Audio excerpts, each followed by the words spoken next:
All right, now we do the science talk. Okay? So I'm a PhD candidate in oceanography, and tonight I'm going to talk about something that's really close to the heart of my thesis, which I will try to get through in 5 minutes. So Earth's climate is changing, and if you aren't already convinced of that, I am not going to get there tonight. Out of the top 10 hottest months in Seattle since 1894, 7 were in the past 10 years, 6 in the past 5 years. But how bad is that change going to get? Well, that's where we're a little unsure. Our best estimates for 2100 go anywhere from 2 degrees of warming to 5, which is huge. It spans a wide range of consequences. Clearly, we need to narrow this down. Now, Earth's climate has changed in the past, but all of that change has happened before human history, before we were around to witness it. If we could understand that change, though, we can apply that change to where we're going in the future. That kind of puts us in an interesting role. We have to play the part of detectives, piecing together the changes in Earth's history from evidence left behind at the scene of the crime.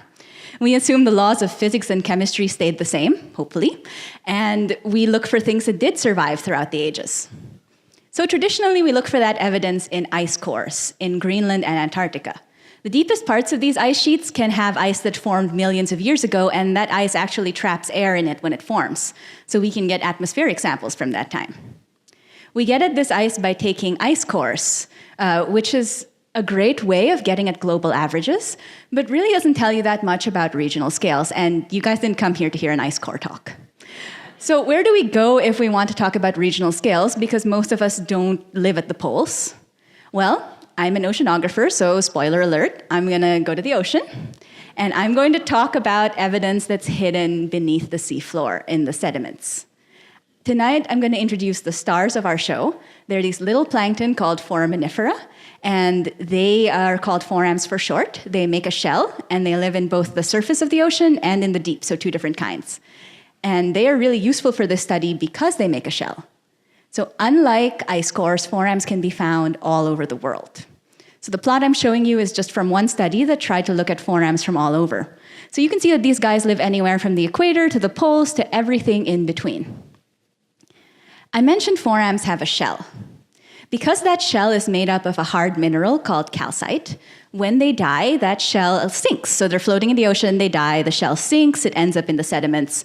Sediment builds up on top of those shells, and they get fossilized and preserved. And then we can dig them up by taking sediment cores, just like we took ice cores. So sediment builds up very slowly in the ocean. So a centimeter of sediment core might equal 1,000 years of time. That means you can get up to 1,000,000 years of time in a single meter section of core. So let's zoom in on these shells. Calcite is a crystal, so when you look really, really closely at its structure, you'll see this lattice. It's made up of calcium ions and carbonate ions stuck to each other. Sometimes that calcium ion pops off and gets replaced by other ions, and we call those impurities.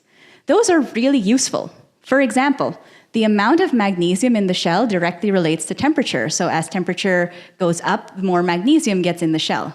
That means that if you could measure magnesium, you could go back to temperature and figure out how warm it was when the shell formed.